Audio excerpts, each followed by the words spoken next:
Baseball is in my blood because obviously being from Venezuela, baseball is one of those things that you're either born with a baseball bat or you're born watching baseball with your family. So that family connection with the culture, that's what actually got me the passion with baseball.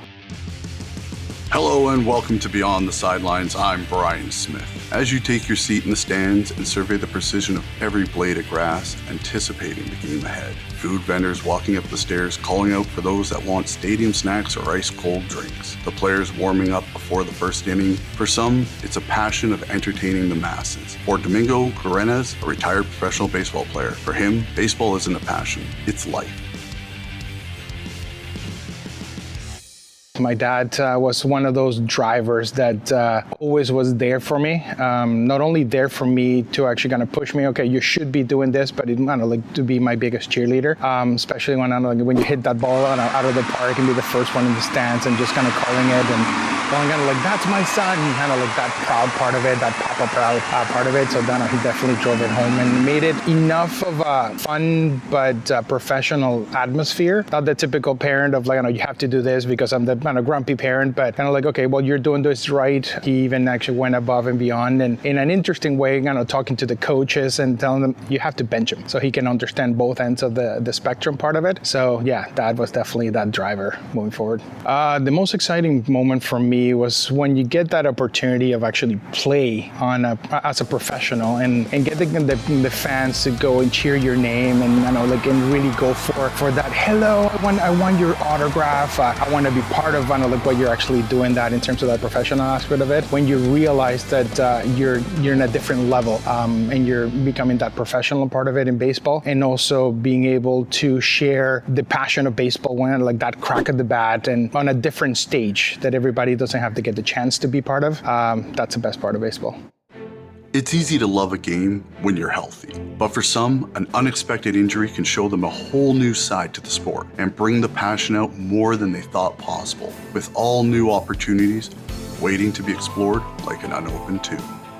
Interestingly enough, it was the end of my professional career. Unfortunately, went through the same injury that Buster Posey went through, and ended my baseball career as an active professional player. But at that moment, I realized that baseball was the only thing and the main thing that actually makes me happy. Why? Because I couldn't stop thinking about baseball. But it was not a sad way that I don't have baseball. It was a way that even though I'm not there for baseball to play it on a professional level, I was there for baseball to enjoy baseball and bring that happiness part of it.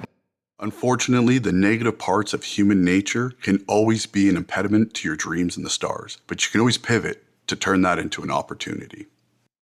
As my second wave of baseball part of it, I was lucky enough that I spoke both languages, Spanish and English. And when I had the opportunity to play internationally, especially when I had the pleasure to play in Texas, in the late 90s when I was in my career, there was a lot of racism still, especially for that language barrier aspect of it in terms of Spanish. So that shook me to the core how some coaches were still treating Latin players, extra bodies, or cheap labor, if I don't know how they call it multiple times. So I transitioned from there, and I was able to be part of that unofficial translator for the Latin players.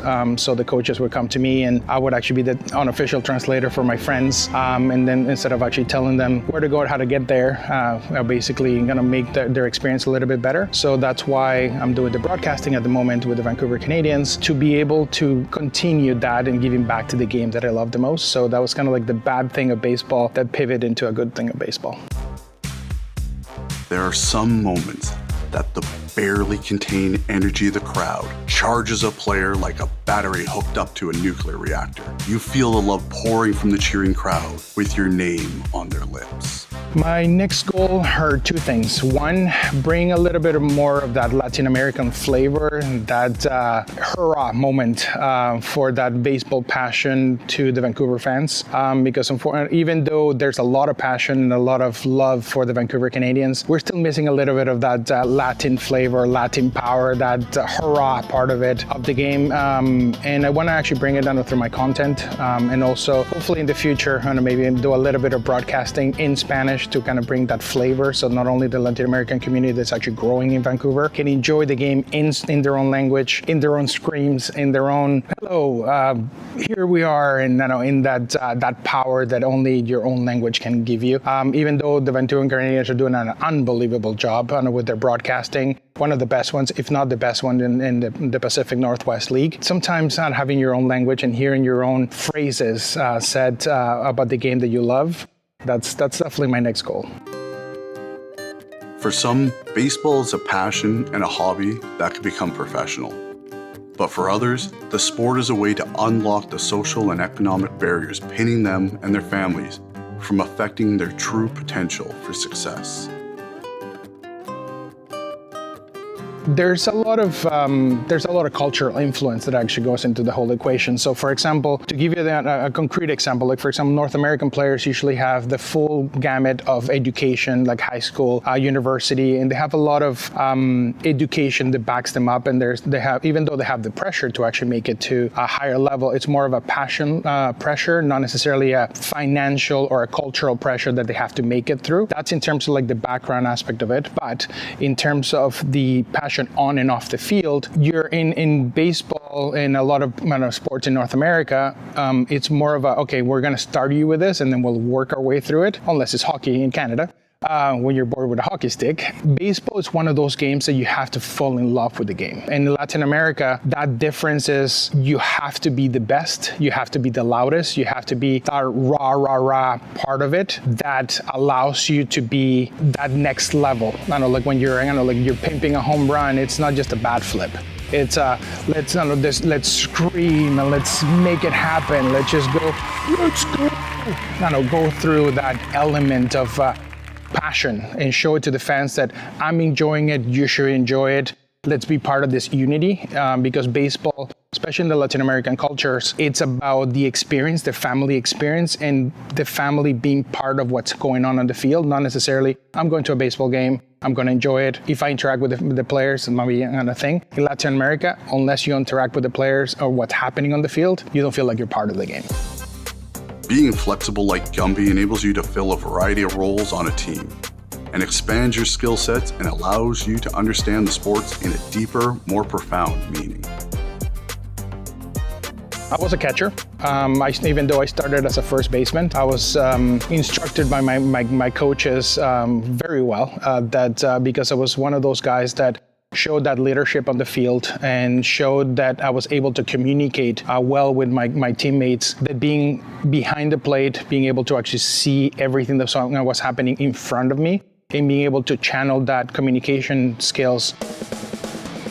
Every culture brings its own little unique flavor to each sport, and Domingo is no different with the fiery style and flair that he wants to start incorporating into his baseball broadcasting passions. Onto that one spot and people to look at me and communicate across. Catcher was definitely one that called on me, but as my career developed, I had to become that utility player and play multiple positions and being that team player to be able to kind of rotate through. But catcher, and once a catcher, always a catcher. There are certain moments that exemplify your passion when the crowd reacts to an incredible play you made. It will change every aspect and put your mindset to a higher level that your opponent will never catch up to.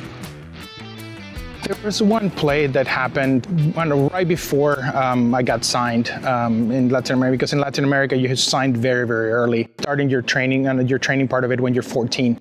As a difference in North America, you kind of start that process 16, 17 when you finish high school. You're part of the training part at 14, so you evolve. They use that as your launch pad to actually be part of the signing part, aspect of it. But there's a play that always sounded like, and I think it actually changed my mind about what I wanted to do and what made it different for me, which was when we were playing our provincials for the capital city in Caracas. And I was able to not only bring the time run on the play and to the plate, but also make sure that all my teammates were actually there for every single element of the play. And I was able to actually hit a home run in extra innings to get us to the next level, but be able to actually enjoy that roar of the crowd, that energy from your teammates, and actually challenging that, and then kind of being like, you're part of us, I'm part of you.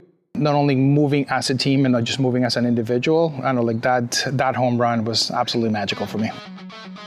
Thank you so much for listening to Beyond the Sidelines on the Evolution Podcast Network. I'm Brian Smith, and remember, get back up.